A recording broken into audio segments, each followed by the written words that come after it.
میں بڑے درد سے کہتا ہوں ہمارے گھروں میں سیاست چلتی ہے، بچے میری مٹھی میں رہیں، سسرال والے میری مٹھی میں رہیں، محلے والے میری مٹھی میں رہیں، برادری والے میری کوئی نہیں رہتے میاں یہ مٹھی چھٹی میں، کوئی نہیں رہتے۔ مجھے ایک بزرگ کہنے لگے 5 بچے ہیں ایک بھی نہیں سنتے، تو میں نے کہا بابا جی اتنی مجبوری کیا ہے بچوں کو سنانے کی؟ آپ نے جو سنانا ہے رب کو سنائیں، جتنی دیر ان پر دھیان کرنا ہے اتنے نفل بڑھا دیں، ان کو موج کرنے دیں۔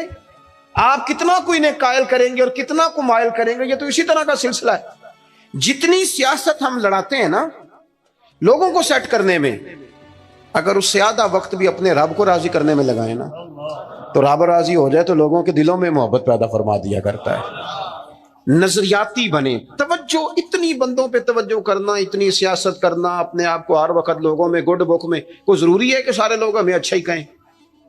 کوئی ضروری ہے؟ کوئی ضروری نہیں۔ کوئی ضروری ہے کہ ہر وقت آپ یہی کہیں کہ ہر کونے سے میری تعریف ہی اٹھے؟ کوئی ضروری نہیں میرے بھائی۔ نظریاتی ہو جائیں، توجہ اللہ رسول کی جانب، توجہ اللہ والوں کی جانب۔ باقی یہ دنیا کی سیاست اس میں تھوڑی کمی بھی لائیں۔ دیکھیں رسول پاک صلی اللہ علیہ وسلم نظریہ کیا دیتے ہیں؟ ایک جنگ سے واپسی ہے، حضور آرام کر رہے ہیں، صحابہ تھوڑا سا ہٹ کے ادبن دور دور ہو کے لیٹ گئے، سرور کائنات علیہ السلام بھی آرام کرنے لگے تو تلوار اتار کے درخت کی ٹہنی سے لٹکا دی، حضور بھی آرام فرما۔ ایک بندہ آ گیا، تلوار اتار لی، حضور پر تان لی، اور محبوب علیہ السلام فرماتے ہیں آنکھیں سوتی ہیں دل تو میرا جاگتا رہتا ہے۔ اس نے تلوار تان لی۔ اللہ کرے میں آپ کو بات سمجھاؤں، بھئی اچانک کو یہاں بندوق رکھ دے، اس وقت ہم نے دیکھنا ہے کہ بلڈ پریشر کتنا ہو گیا ہے، پھر دیکھنا ہے کہ اس وقت خون کے مد و جزر کا کیا حال ہے۔ اچانک وہ دیکھو نا میرے عزیز، رات کو 2 بجے ویسے ہی چھت پہ بلی ہو اور بندے کو کہہ دے کہ چور ہے، تو مجھے بتائیں حال کیا ہوتا ہے؟ ویسے انسان کی نفسیات ہے نا۔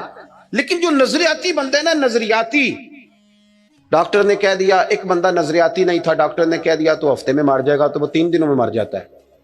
ایک نظریاتی ہے، ڈاکٹر نے کہا 1 ہفتے کے بعد آپ دنیا سے رخصت ہوں گے، تو اس نے کہا ڈاکٹر صاحب آپ جو کہہ رہے ہیں اپنے علم کے مطابق کہہ رہے ہیں، ہونا وہ ہے جو میرے رب کریم نے چاہنا ہے۔ یہ کئی سال بھی نکال سکتا ہے، شرط یہ ہے کہ ہم نظریاتی ہوں۔ ہماری سیاست ہی ختم نہیں ہوتی ہے کہ جگہ میں خود جاتا ہوں بندے راضی کر رہا ہوں، جہاں میں نہیں گیا وہاں بیٹا بھیجا، تو ولیمے پہ ہویا، چھوٹے بھائی سے کہا تو فاتحہ کہا، سارا دن بندے راضی کرنے میں وہ پھر نہیں راضی ہوتے۔ حضرت مولا علی فرمایا کرتے تھے یہ اس طرح ہے جس طرح چرواہے کی بکریاں ہیں، ادھر والی گھیر کے لاؤ تو ادھر والی نکل جاتی ہے، ان کو گھیرو تو ادھر والی نکل جاتی ہے۔ تو ضرورت کیا ہے؟ رب کی جانب توجہ کرنا، اللہ پہ بھروسہ کرنا۔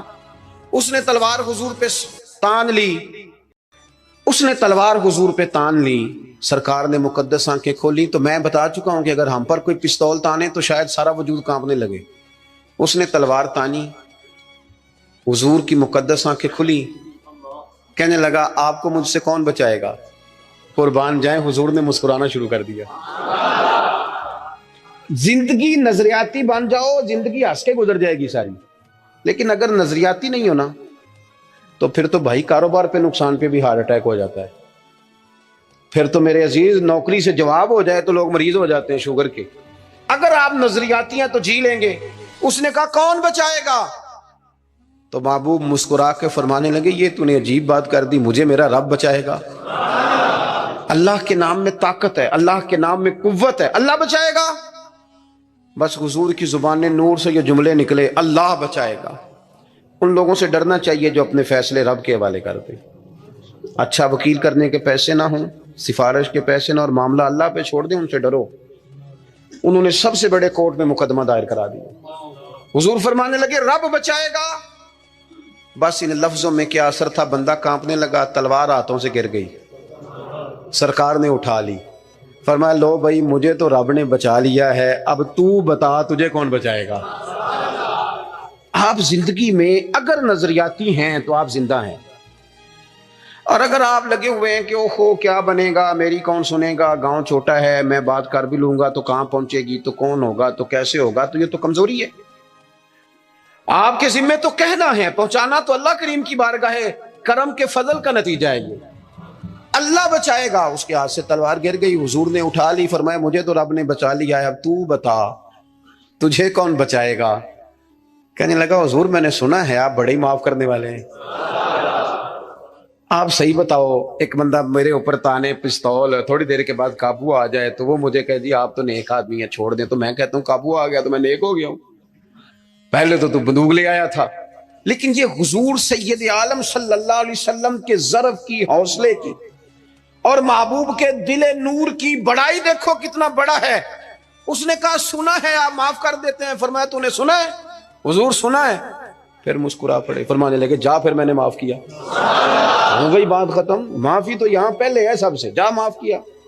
ایک تو اپنی زندگی میں توجہ اللہ پہ کریں، یہ چھوڑ دیں اتنی زیادہ سیاست، اتنا بندوں کے پیچھے بھاگنا، یہ تو تھکا دیں گے، یہ تھکا دیتے ہیں۔ ان کی ایک خواہش پوری کرو تو یہ دوسری۔ میں آج ہی پڑھ رہا تھا، حضرت سعید ابن مسیب کہا کرتے تھے یا اللہ یہ بڑوں کی آرزوؤں سے بھی بچانا، ان کی آرزویں بڑی ہوتی ہیں، روز نہیں ایک آرزو۔ اور حضور دعا مانگا کرتے تھے، نبی کریم علیہ السلام مسند امام احمد بن حنبل میں موجود ہے، اللہ کے محبوب فرماتے تھے اے اللہ اس آرزو سے بچا جو آرزو ایک اور آرزو میں مبتلا کر دے، وہ خواہش جو اور خواہش میں ڈال دے۔ تو ایک تو توجہ اللہ پہ کریں، دوسری بات زندگی کو بود و باش کو اس کو سادہ کریں۔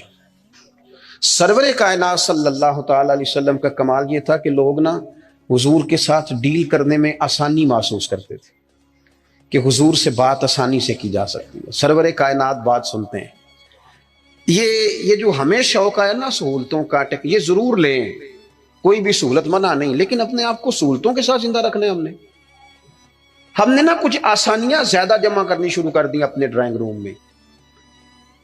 سردیوں میں ہیٹر ہے، گرمیوں میں اے سی ہے، اور ہر شہر ریموٹ کنٹرول ہے، اٹھنا نہ پڑے بیڈ سے، توبہ توبہ، اور واش روم بھی اٹیچ ہے۔ اتنی سہولیات جمع کرنا چاہتے ہیں، بس نہیں چلتا، ورنہ جو ہم لا سکتے ہیں وہ تو ضرور آتا ہے۔ اس سے زیادہ جب آپ اتنی آسانیوں کے عادی ہو جاتے ہیں نا میرے عزیز، تو پھر آپ نظریاتی نہیں رہتے، پھر آپ کو قابو کیا جا سکتا ہے، پھر تو ڈاکٹر کو بھی اے سی دے کے تحفے میں تو مرضی کی دوائی لکھوائی جا سکتی ہے۔ حالانکہ اس معاملے میں سفارت چلنی چاہیے، صحت والا معاملہ تو ٹھیک ہونا چاہیے نا، لیکن ڈاکٹر اگر بڑا ہے تو اسے چابی دیں کمپنی والے گاڑی کی، تو اسی کمپنی کی دوائی لکھ دے گا، اللہ ماشاء اللہ۔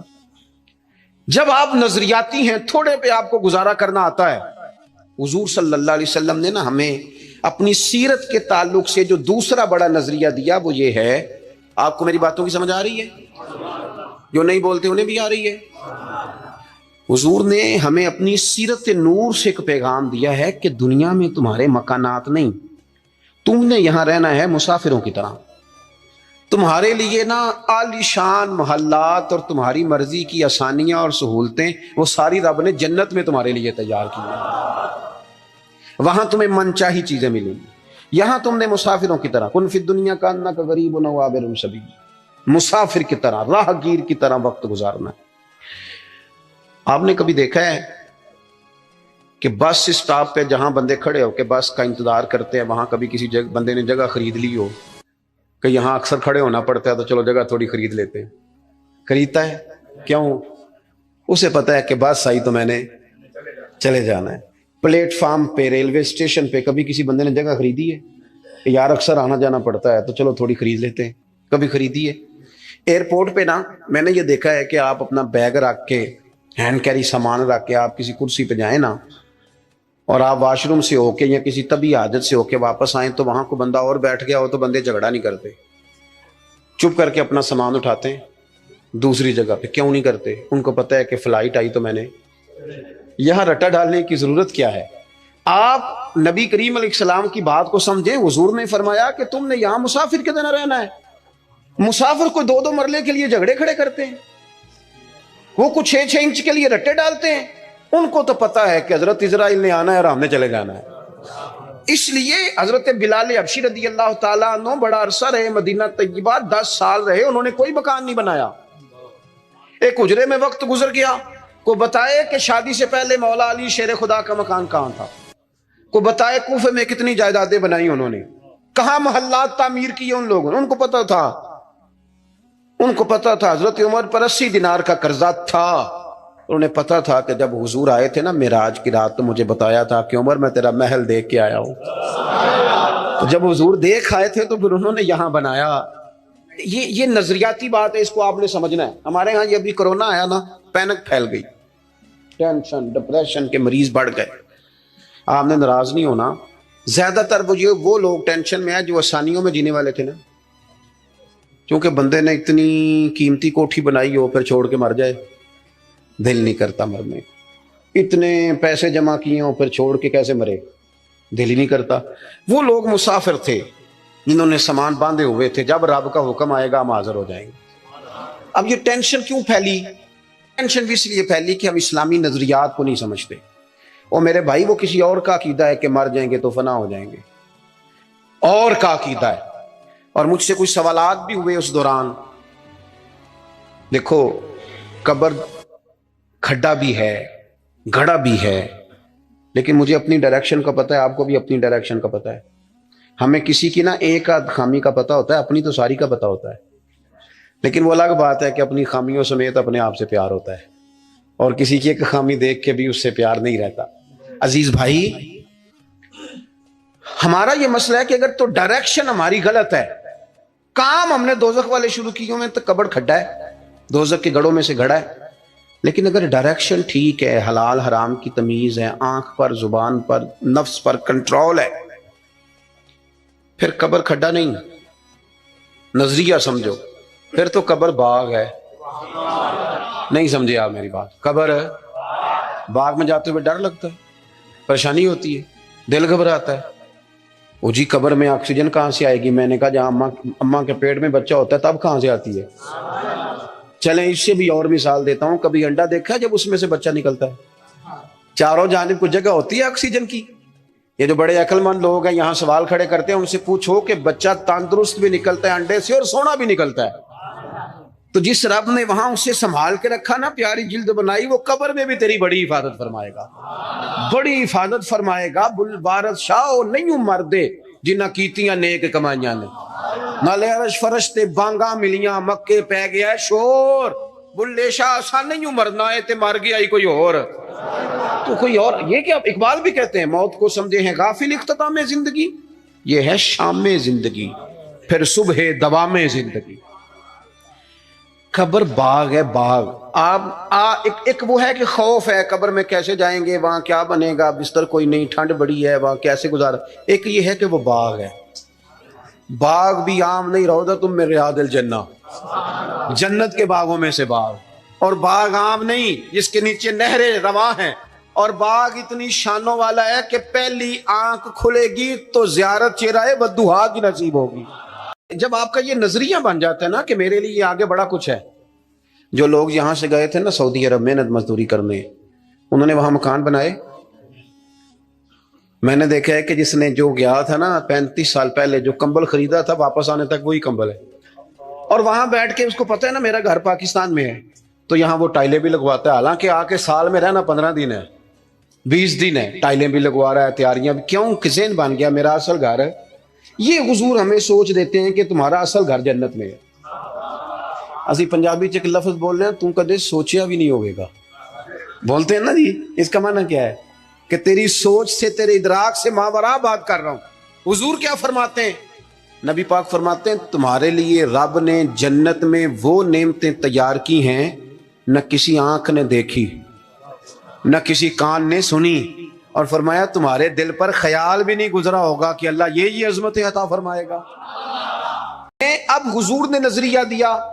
حضرت عمر فاروق رضی اللہ تعالیٰ عنہ سرکار سے ملنے آئے. حضور نہ موٹے بان کی چارپائی پہ آرام فرما تھے. ہن تے پائی پنڈاں وچ بھی بیڈ نے, بان دیاں چارپائیاں کتھے رہ گئیاں؟ کی آکھیدا سی مونج دی منجی, بولو نا یار, مونج دی تے جیڑی جیز چ ملدی سی اودے بس پاوے رنگین ہوندے سن. انجے یہ اوہو, لیکن کمال تھی نا یار. مکان کچے بندے پکے, محبت گہری, پیار زیادہ. حضرت عمر آئے, اللہ کے رسول آرام فرماتے بوٹے بان کی چارپائی پہ. حضور حضرت عمر کے لیے اٹھے تو کمر پر نا یہ جو موٹے بان کی چارپائی ہوتی ہے اس کے نشان پڑ جاتے ہیں. اور ہم نے دیکھے اکثر بزرگوں کی کمروں پہ نشان ہوتے, اکثر دیکھے. سرکار اٹھے تو کپڑا مبارک ذرا ہٹا تو دیکھا کہ نشان پڑے ہوئے, تو حضرت عمر رو پڑے. دلیر آدمی تھے پر رو پڑے, حضور کی محبت میں روئے. عرض کی یا رسول اللہ, کیسر و کسرا تو دنیا میں بڑی آسانیوں میں ہیں, اور آپ اللہ کے حبیب ہو کے وہ درد سے رو رہے ہیں، اخلاص سے بات کر، لیکن نبی کریم علیہ السلام ان کی سوچوں کو بدل رہے ہیں، انہیں نظریہ دے رہے ہیں۔ حضور فرمانے لگے عمر تم پسند نہیں کرتے کہ وہ دنیا میں تھوڑی آسانی لیں اور آخرت میں رسوا ہو جائیں، اور یہ پسند نہیں کرتے کہ ہم دنیا میں تھوڑی تکلیف برداشت کریں اور آخرت کی ساری سعادتیں اللہ ہمیں ہی عطا فرما دے۔ اس لیے حضور نے فقر کو پسند کیا، سادی روٹی کو پسند کیا، کچے مکان کو پسند کیا۔ جب آپ کا نظریہ یہ نہیں بنتا کہ میرے لیے آگے بڑا کچھ ہے، اتنی دیر تک انسان آخرت کی تیاری کا شوق پیدا نہیں کرتا۔